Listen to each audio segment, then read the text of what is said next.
तुलसी को जल देते समय बोलने चाहिए ये 3 शब्द, सभी मनोकामनाएं पूर्ण हो जाती हैं। दोस्तों, पिछले वीडियो में हमने आपको तुलसी को जल देने के महात्म्य की कथा सुनाई है। आज के इस वीडियो में हम जानेंगे तुलसी को जल देते समय क्या बोलना चाहिए। एक बार की बात है, देवी सत्यभामा ने भगवान श्री कृष्ण से तुलसी को जल देने का महत्व पूछ लिया था। तब भगवान श्री कृष्ण ने उन्हें उसका महात्म्य सुना दिया था। आगे देवी सत्यभामा कहती हैं, हे स्वामी, आपने मुझे तुलसी को जल देने का महत्व तो बता दिया है, किंतु अब मेरे मन में यह जानने की जिज्ञासा हो रही है कि तुलसी को जल कैसे देना चाहिए। तुलसी को जल देने की सर्वोत्तम विधि कौन सी है तथा तुलसी को जल देने का मंत्र कौन सा है?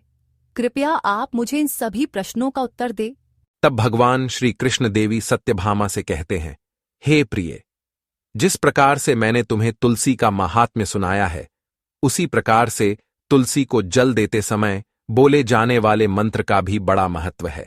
यह मंत्र केवल 3 शब्दों का है, किंतु इसका प्रभाव बहुत कल्याणकारी है। जो भी मनुष्य नित्य तुलसी को जल देते समय अपने मुख से केवल ये 3 शब्द बोल देता है, तो साक्षात लक्ष्मी उसके घर में प्रवेश करती है। उसकी दरिद्रता समाप्त हो जाती है, उसे धन धान्य की प्राप्ति होती है। वह मंत्र बताने से पूर्व मैं आपको तुलसी के इस मंत्र का महात्म्य सुनाता हूं। इस महात्म्य को सुन लेने मात्र से ही मनुष्य के समस्त पाप नष्ट हो जाते हैं। उसे 100 वर्षों तक तुलसी को जल देने का पुण्य प्राप्त हो जाता है। इसीलिए देवी, आप इस कथा को ध्यान से पूरा जरूर सुने। देवी सत्यभामा कहती है, हे प्रभु, मैं इस कथा को पूरा अवश्य सुनूंगी। आप मुझे तुलसी के मंत्र का महात्म्य सुनाइए। श्री कृष्ण ने सत्यभामा से कहा, हे देवी सत्यभामा, दक्षिण दिशा में एक अत्यंत सुंदर नगरी थी, जो अपने वैभव और शोभा के लिए प्रसिद्ध थी। उस नगरी में सुशर्मा नाम का एक ब्राह्मण रहता था, किंतु वह केवल नाम का ब्राह्मण था। उसका जन्म तो एक ब्राह्मण परिवार में हुआ था, किंतु उसके कर्म ब्राह्मणत्व के सर्वथा विपरीत थे। उसके परिवार के लोग भी शास्त्र ज्ञान और धर्म कर्म से रहित थे। इस कारण सुशर्मा ने बाल्यकाल से ही दुराचार और अधर्म का जीवन अपनाया। सुशर्मा का आचरण अत्यंत दुष्ट था। वह न तो वेद पुराण पढ़ता था, न ही कोई धार्मिक अनुष्ठान करता था। पूजा, जप, तप और हवन जैसे पवित्र कर्मों से उसे कोई लेना देना नहीं था। वह अतिथियों का आदर करना तो दूर, उन्हें अपने द्वार से अपमानित करके भगा देता था। उसके घर के द्वार पर कभी कोई साधु या भूखा व्यक्ति आता तो वह क्रोध से भरकर उसे अपशब्द कहता और दान दक्षिणा देने के स्थान पर तिरस्कार करता। स्त्रियों के प्रति उसका आचरण भी अत्यंत निकृष्ट था। वह पराई स्त्रियों की ओर लालसा भरी दृष्टि से देखता और उन्हें प्रलोभन देकर अपने अधर्म के मार्ग पर ले जाने का प्रयत्न करता। सुशर्मा का दिन खेतों में काम करने और पत्ते बेचने में व्यतीत होता, परंतु रात्रि का समय उसके लिए वेश्याओं और मदिरा सेवन में डूब जाने का समय था। वह अपनी मेहनत की कमाई व्यर्थ के भोग विलास में उड़ा देता और प्रातः होते ही नशे में धुत होकर घर लौटता। उसकी मदिरा पीने की आदत इतनी बढ़ चुकी थी कि वह अपने धर्म, कुल और समाज की मर्यादा को पूरी तरह भुला चुका था। मांसाहार का उसे इतना चाव था कि वह न केवल स्वयं खाता बल्कि दूसरों को भी इसके लिए प्रेरित करता। सुशर्मा के दिन का आरंभ आलस्य और स्वार्थ से होता। वह सूर्योदय के समय सोकर उठता, बिना स्नान ध्यान के अपने खेत में चला जाता और वहां जैसे तैसे काम करता। वह भगवान की आराधना करना तो दूर, उनका नाम तक नहीं लेता था। वह अपनी झोपड़ी में गंदगी और अराजकता के बीच रहता, जहां किसी प्रकार का पवित्र वातावरण नहीं था। जब रात्रि का समय आता तो सुशर्मा के चरित्र की सच्ची परछाई सामने आती। वह अपनी दैनिक कमाई लेकर नगर की वेश्याओं के पास जाता और वहां अपने धन को अधर्म के मार्ग में व्यय करता। मदिरा का सेवन करने के बाद वह और अधिक दुष्कर्म करता और पूरी रात वासना में डूबा रहता। नगर की वेश्याएं भी उसे एक लालची और पतित व्यक्ति मानती थीं, किंतु उसकी धनराशि के कारण उसे सहन करती थीं। इस प्रकार सुशर्मा ने अपने जीवन के अनेक वर्ष अधर्म, पाप और पतन में व्यतीत किए। एक दिन दुर्बुद्धि सुशर्मा हमेशा की तरह पत्ते इकट्ठा करने के लिए नगर के बाहर निकला। वह अपने लोभ और आलस्य से प्रेरित होकर ऋषि की पवित्र वाटिका में जा पहुंचा। यह सुंदर वाटिका घने वृक्षों और फूलों से सुसज्जित थी। वहां की हवा में शांति और पवित्रता थी, लेकिन सुशर्मा को इन बातों से कोई फर्क नहीं पड़ता था। उसका ध्यान केवल उन पत्तों पर था जिन्हें वह बेचकर धन कमा सकता था। वह अपनी लकड़ी की टोकरी लेकर वाटिका के बीचों बीच पहुंचा और पेड़ों से पत्ते तोड़ने लगा। जैसे ही उसने एक बड़े वृक्ष के नीचे झुककर पत्ते इकट्ठा करने का प्रयास किया, उसके पैर के पास एक भयानक दृश्य प्रकट हुआ। जमीन पर घास के बीच एक विशाल काला सर्प कुंडली मारे बैठा था। उस सर्प का स्वरूप किसी साधारण सर्प जैसा नहीं था। उसकी काली चमड़ी सूर्य की रोशनी में चमक रही थी और उसकी लाल जलती हुई आंखें सीधे सुशर्मा की ओर देख रही थीं। उसकी फुफकार से ऐसा प्रतीत हो रहा था मानो वह यमराज का दूत हो, जो पापियों को दंड देने के लिए वहां आया हो। उस भयंकर सर्प ने सुशर्मा के पैर को काट लिया। सर्प का विष इतना घातक था कि सुशर्मा कुछ ही क्षणों में जमीन पर गिर पड़ा। उसकी आंखें उलट गईं और उसका शरीर ऐंठने लगा। वह तड़पते हुए चिल्लाने की कोशिश कर रहा था, लेकिन उसके गले से आवाज नहीं निकल रही थी। उसकी सांसें धीमी होने लगीं और कुछ ही देर में उसकी मृत्यु हो गई। सुशर्मा के मृत शरीर के पास सर्प ने एक बार और फुफकार मारी, मानो यह संकेत दे रहा हो कि पापियों का अंत निश्चित है। सर्प धीरे धीरे घास के बीच विलीन हो गया और वहां एक अजीब सा सन्नाटा छा गया। कुछ ही क्षण बाद आकाश में एक अद्भुत और भयावह घटना घटी। दो विशाल विकराल यमदूत प्रकट हुए। उनके शरीर काले बादलों जैसे थे और उनकी आंखें अंगारे की तरह जल रही थीं। उनके हाथों में लोहे की मोटी जंजीरें थीं, जो भयावह आवाज कर रही थीं। यमदूतों ने सुशर्मा की आत्मा को उसके निर्जीव शरीर से खींचा और जंजीरों से जकड़ दिया। जैसे ही सुशर्मा को होश आया कि उसे कहां ले जाया जा रहा है, वह डर और घबराहट से चिल्लाने लगा, हे यमदूतों, मुझे छोड़ दो, मुझ पर दया करो, मेरे पापों को क्षमा कर दो, मुझे दूसरा अवसर दो। इस प्रकार से वह विलाप करने लगा। यमदूतों में से एक ने ठहाका लगाते हुए कहा, हे अधर्मी ब्राह्मण, अब तुझे प्रायश्चित करने का कोई अवसर नहीं मिलेगा। तूने जीवन भर पाप किए, धर्म का अपमान किया और अब अपने कर्मों का फल भोगने के लिए तैयार हो जा। यह सर्प तुझे उसी पाप के लिए दंड देने भेजा गया था। दूसरा यमदूत, जो और भी क्रोधित प्रतीत हो रहा था, बोला, तूने ब्राह्मण कुल का नाम कलंकित किया। तूने न धर्म का पालन किया, न भगवान का नाम लिया। तेरे जैसे पापियों के लिए यमराज ने घोर नरक तैयार किया है। अब तुझे वहीं ले जाया जाएगा जहां तू अनंत काल तक यातनाएं भोगेगा। सुशर्मा उनकी बातों को सुनकर और जोर जोर से चिल्लाने लगा, मुझे छोड़ दो, मुझे एक बार और जीने का अवसर दो, मैं अब से धर्म के मार्ग पर चलूंगा। परंतु यमदूतों ने उसकी एक भी बात नहीं सुनी। उन्होंने सुशर्मा की आत्मा को अपनी जंजीरों में कसकर बांध लिया और उसे घसीटते हुए यमलोक की ओर ले जाने लगे। जब यम के दूत उस पापी ब्राह्मण सुशर्मा को लेकर यमलोक पहुंचे, यमलोक का दृश्य अत्यंत भयावह था। चारों ओर अंधकार, चीखें और यातनाओं का माहौल था। सुशर्मा की आत्मा को जंजीरों में जकड़कर यमदूत यमराज के दरबार में लाए। यमराज का विशाल दरबार गरिमा और न्याय का प्रतीक था। उनके सिंहासन के चारों ओर अग्नि की लपटें उठ रही थीं और उनके हाथ में धर्मदंड था, जो उनके न्याय का प्रतीक था। यमराज के पास चित्रगुप्त बैठे थे, जिनके सामने एक विशाल पुस्तक खुली हुई थी। यह पुस्तक वह थी जिसमें प्रत्येक जीव के जन्म से लेकर मृत्यु तक के कर्मों का लेखा जोखा लिखा जाता था। जैसे ही यमदूतों ने सुशर्मा को उनके सामने लाकर खड़ा किया, चित्रगुप्त ने अपनी पुस्तक की ओर देखा। चित्रगुप्त बोले, हे धर्मराज, यह ब्राह्मण मात्र नाम का ब्राह्मण है। इसने बचपन से लेकर मृत्यु तक कोई भी पुण्य कार्य नहीं किया।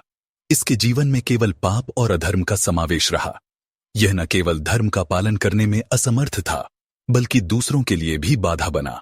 इसने अतिथियों को अपमानित किया, पराई स्त्रियों पर आसक्ति रखी, मदिरा और मांस का सेवन किया और दान या धर्म का कोई कार्य नहीं किया।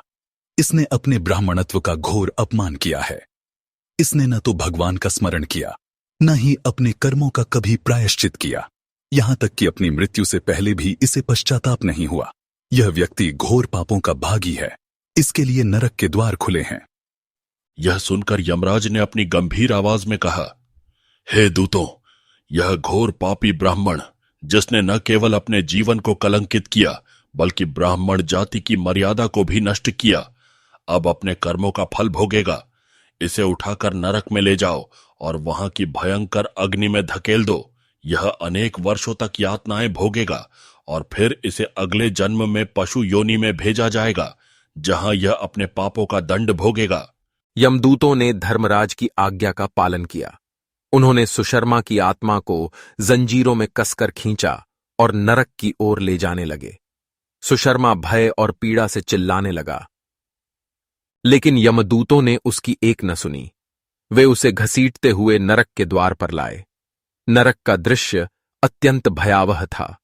वहां चारों ओर धधकती हुई अग्नि थी और पापियों की चीखें आकाश को कंपा रही थीं।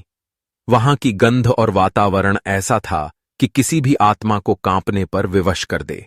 यमदूतों ने सुशर्मा को घसीटकर नरक की भयंकर अग्नि में धकेल दिया। जैसे ही वह अग्नि में गिरा, उसकी आत्मा भयानक पीड़ा से चिल्लाने लगी। नरक के दंड अत्यंत कठोर थे। उसे जलती हुई जंजीरों से जकड़ा गया और उसे भयानक अग्नि में बार बार झोंका गया। वहां के दंडाधिकारी उसके पापों के अनुसार उसे यातनाएं देते। कभी उसे तीखे कांटों पर चलाया जाता तो कभी उसे उबलते तेल के कड़ाह में डाला जाता। वर्षों तक वह आत्मा नरक में इस पीड़ा को सहती रही। वहां उसे उसके पापों का प्रत्येक दंड भोगना पड़ा। उसने हर पल अपनी गलतियों पर पछतावा किया, लेकिन अब उसका प्रायश्चित किसी काम का नहीं था। जब उसकी आत्मा ने नरक के सभी दंड भोग लिए तो उसे अगले जन्म के लिए तैयार किया गया। यमराज ने चित्रगुप्त से कहा, इस पापी को अब पशु योनि में भेजो। इसे एक बैल के रूप में जन्म मिलेगा, जहां यह अपने कर्मों का फल भोगेगा। यह कठोर श्रम करेगा, परंतु इसका जीवन दुख और पीड़ा से भरा होगा। यह अपने अगले जन्म में भी अपने पापों का प्रायश्चित करेगा। इस प्रकार सुशर्मा की आत्मा नरक की यातनाएं भोगने के बाद बैल के शरीर में पुनर्जन्म के लिए भेज दी गई। उस बैल का जीवन अत्यंत कष्टों से भरा था। पिछले जन्म के पापों का फल भोगते हुए वह बैल के रूप में जन्म लेकर दिन रात बोझ उठाने के काम में लगा रहा। उसका मालिक उसे सुबह से रात तक कठोर श्रम करवाता था और उसकी भोजन की व्यवस्था भी न्यूनतम थी। समय के साथ उस बैल की शक्ति क्षीण होने लगी। जब वह पहले मालिक के लिए उपयोगी नहीं रहा तो उसने उसे एक लंगड़े आदमी को बेच दिया। लंगड़ा आदमी भी कम निर्दयी नहीं था। उसने उस दुर्बल बैल को अपने बोझ उठाने के लिए उपयोग करना शुरू कर दिया। वह उसकी पीठ पर बैठकर इधर उधर घूमा करता और बैल को ऊबड़ खाबड़ रास्तों पर चलने को मजबूर करता। वह बैल, जिसने पिछले मालिक के अत्याचार सहे थे, अब इस नए मालिक के अधीन और भी अधिक कष्ट भोगने लगा। 8 वर्षों तक उस बैल ने बिना शिकायत अपने लंगड़े मालिक का बोझ ढोया, चाहे वह कितनी ही थका हुआ क्यों न हो।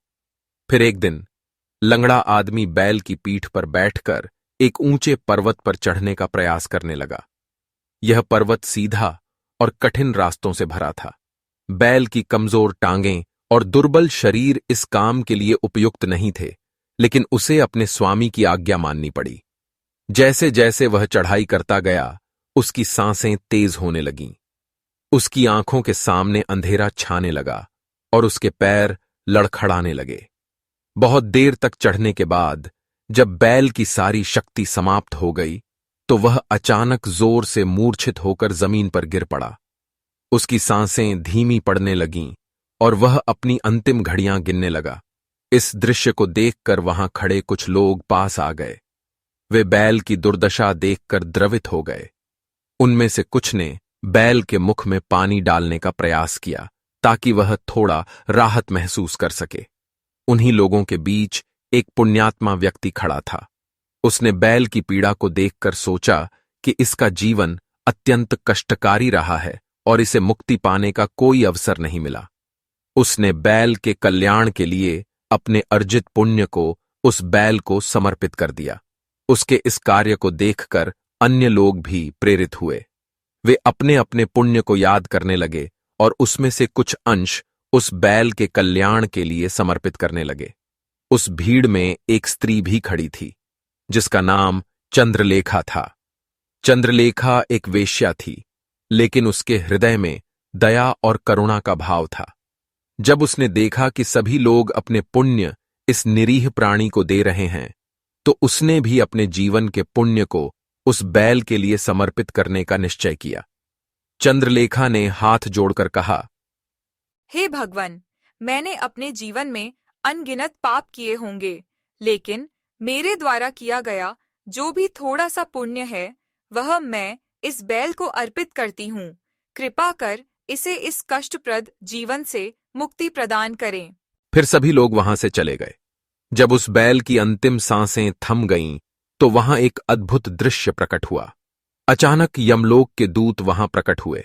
उनके विशाल काले शरीर, जलती हुई लाल आंखें और उनके हाथ में चमचमाती हुई जंजीरें थीं। उन्होंने बैल के निर्जीव शरीर से उस ब्राह्मण की आत्मा को बाहर निकाला।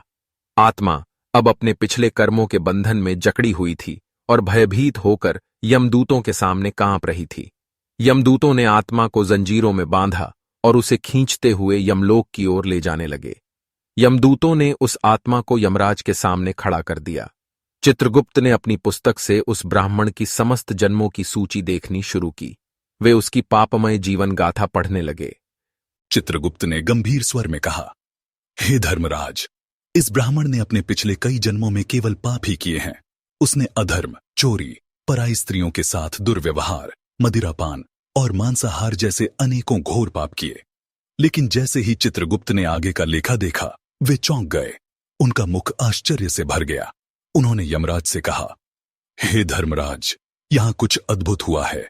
इस ब्राह्मण को उसके बैल जीवन में, वहां उपस्थित पुण्यात्माओं और एक वेश्या चंद्रलेखा के द्वारा दिए गए पुण्य ने इसका समस्त पाप नष्ट कर दिया है। उस वेश्या का पुण्य इतना बड़ा था कि इसके सभी जन्मों के पाप धूल के समान समाप्त हो गए हैं। यह सुनकर यमराज ने गंभीरता से कहा, चित्रगुप्त, यदि ऐसा है तो हमें इस आत्मा के प्रति न्याय करना होगा। फिर उन्होंने उस ब्राह्मण की ओर देखा और कठोर स्वर में बोले, हे ब्राह्मण, तुम्हारे पिछले सभी जन्मों में तुमने अधर्म और पाप का जीवन जिया। तुम्हारे कर्म तुम्हें नरक की अग्नि में झोंकने के लिए पर्याप्त थे, लेकिन उस वेश्या चंद्रलेखा ने अपनी दया और करुणा से तुम्हारे लिए अपने अर्जित पुण्य का दान किया। उसके इस महान कार्य ने तुम्हारे समस्त पापों को नष्ट कर दिया है। तुम पर उसका बहुत बड़ा उपकार है। यमराज ने आगे कहा, उस पुण्य के कारण अब तुम्हें नरक नहीं भेजा जाएगा। तुम्हारे सभी पाप समाप्त हो चुके हैं और तुम्हें मनुष्य योनि में एक नया जीवन प्रदान किया जाएगा। लेकिन ध्यान रखना, यह तुम्हारा अंतिम अवसर है। अब से तुम्हारे कर्म ही तय करेंगे कि तुम्हारी आत्मा स्वर्ग में जाएगी या फिर से अधोगति को प्राप्त होगी। यमराज की बात सुनकर उस ब्राह्मण की आत्मा आंसुओं से भर गई। उसने हाथ जोड़कर कहा, हे धर्मराज, मैं उस वेश्या चंद्रलेखा का सदा ऋणी रहूंगा। उसने मेरे जैसे पापी पर दया की और मुझे एक नया जीवन दिया। मैं वचन देता हूं कि अब मैं धर्म और सत्य के मार्ग पर चलूंगा। यमराज ने धर्मदंड उठाकर घोषणा की, हे यमदूतों, इस आत्मा को मनुष्य योनि में पुनः जन्म के लिए भेजो। इसे एक ऐसे परिवार में जन्म मिलेगा जहां धर्म और सत्य का पालन होता हो। अब यह अपने कर्मों से अपने जीवन को सुधारने का प्रयास करे। इस बार वह पृथ्वी पर आकर एक उत्तम ब्राह्मण कुल में जन्म लेता है। उस महापुण्य के प्रभाव से उसे इस नए जन्म में अपने पूर्व जन्म की बातें याद आने लगती हैं। जब वह ब्राह्मण बड़ा हो जाता है तो उसे याद आता है कि पिछले जन्म में जब वह बैल था तब एक वेश्या ने उसे उसका पुण्य दे दिया था। इसीलिए उसके मन में उस वेश्या के बारे में जानने की इच्छा होती है और उस महापुण्य के बारे में जानने के लिए उस वेश्या का पता लगाकर उसे ढूंढते हुए उसके नगर में चला जाता है। वह वेश्या अब बूढ़ी हो चुकी थी। फिर जब उसे वह वेश्या मिल जाती है तो वह उसके सामने जाकर उसे बार बार प्रणाम करता है और उस वेश्या का धन्यवाद करने लगता है। वह वेश्या कहने लगती है, हे ब्राह्मण श्रेष्ठ, आप कौन हैं और किस कारणवश आप मुझ वेश्या को धन्यवाद दे रहे हैं? मैंने आपका कौन सा कार्य किया है जो आप मुझे नमस्कार कर रहे हैं। तब वह ब्राह्मण कहता है, हे माता, मैं वही बैल हूं जिसे तुमने अपना पुण्य दे डाला था। अपने पाप कर्मों के कारण मुझे पिछले जन्म में बैल होना पड़ा था। उस पर्वत पर जब मैं मर रहा था तो तुमने मुझे अपना पुण्य दिया था। तुम्हारे पुण्य के प्रभाव से ही आज मुझे फिर से मनुष्य जन्म मिला है। तुम्हारे द्वारा दिए गए उसी पुण्य के कारण मुझे अपने पूर्व जन्म की सारी बातें याद हैं। किंतु हे माता, मैं आज यहां पर यह जानने के लिए आया हूं कि तुमने मुझे उस समय पर अपना कौन सा पुण्य दिया था जिस कारण से मेरे सभी जन्मों के पाप नष्ट हो चुके हैं। मैं उस पुण्य के बारे में जानना चाहता हूं। तब वेश्या ने कहा, हे ब्राह्मण श्रेष्ठ, मैंने तो अपने जीवन में कोई पुण्य के काम नहीं किए हैं, किंतु मेरे घर में एक तोता है जो पिंजरे में रहकर हमेशा कुछ बोलता रहता है, जिसे सुनकर मेरा अंतकरण पवित्र हो गया है। उसी तोते के द्वारा बोले गए मंत्र का पुण्य मैंने तुम्हें दान में दिया था। फिर वह वेश्या और वह ब्राह्मण उस तोते के पास जाते हैं और उसे पूछने लगते हैं, हे शुक, तुम कौन सा मंत्र बोलते रहते हो जिससे हमारे जीवन का उद्धार हुआ है? यह मंत्र तुम्हें किसने सिखाया और इस मंत्र का क्या अर्थ होता है? तब उस तोते ने अपने पूर्व जन्म का वृतांत सुनाना आरंभ किया। वह तोता कहने लगा, हे ब्राह्मण श्रेष्ठ, पिछले जन्म में मैं एक ब्राह्मण था। मैं अपने ज्ञान के अहंकार में अंधा हो चुका था। मैंने कभी गुरुजनों का आदर नहीं किया, सदैव ही उनका अपमान किया। मुझे अपने ज्ञान पर इतना अधिक घमंड हो गया था कि जिस कारण से मेरे क्रोध बहुत अधिक बढ़ गए और मैं सभी से द्वेष करने लगा। अन्य मनुष्यों को तुच्छ समझने लगा, विद्वानों का भरी सभा में अपमान करने लगा। फिर कालांतर में मेरी मृत्यु हो गई और मुझे यमलोक ले जाया गया। पूज्य जनों और गुरुजनों का अपमान करने के कारण मुझे तोते के कुल में डाल दिया गया और मेरा जन्म एक तोते के रूप में हो गया। मेरे पाप कर्मों के कारण छोटी अवस्था में ही मेरा अपने माता पिता से वियोग हो गया। फिर मैं पेड़ की डाल पर बैठकर रो रहा था तो उसी स्थान से कुछ मुनि जा रहे थे। उन्होंने मेरी दयनीय पुकार सुनी और मुझे लेकर अपने आश्रम में चले गए। वहां उस आश्रम पर उन्होंने मुझे एक सुंदर पिंजरे में रखा और मेरा अच्छी तरह से ख्याल रखा। वे मुझे नित्य भोजन दिया करते थे और पढ़ाते थे। उस स्थान पर वे ऋषि मुनि, उनकी स्त्रियां और बालक सभी नित्य तुलसी के पौधे को जल देते थे और उसके सामने एक मंत्र का जाप करते थे। उन्हीं के मुख बार बार उस मंत्र को सुनकर मैंने उसे रट लिया और तभी से मैं उस मंत्र को जान गया हूं और वही मंत्र में दिन रात बोलता हूं। उस मंत्र के प्रभाव से मेरी कभी मृत्यु नहीं हुई और मेरी आयु 100 वर्ष की हो गई और मैं इतने वर्षों तक जीवित रहा। इसी बीच एक रात को एक चोर उस स्थान पर आ गया और उसने मुझे वहां से चुरा लिया और फिर इस वेश्या ने मुझे उस चोर से खरीद लिया। इस वेश्या के घर पर आने के बाद भी मैं उस मंत्र को बोलता रहता था, जिसे सुनकर इस वेश्या का मन भी पवित्र हो गया और इसने वेश्या का काम छोड़कर भगवान विष्णु की भक्ति करने लगी। उसी मंत्र के प्रभाव से मेरे पूर्व जन्मों के सभी पाप नष्ट हो गए और उसी मंत्र के प्रभाव से इस वेश्या का भी अंतकरण पवित्र हो गया।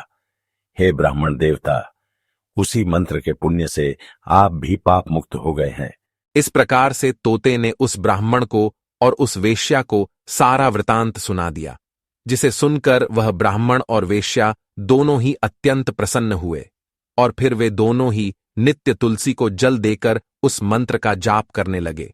फिर वह तोता, वेश्या और वह ब्राह्मण तीनों उस मंत्र के प्रभाव से दिव्य विमानों में बैठकर विष्णु लोक को चले गए।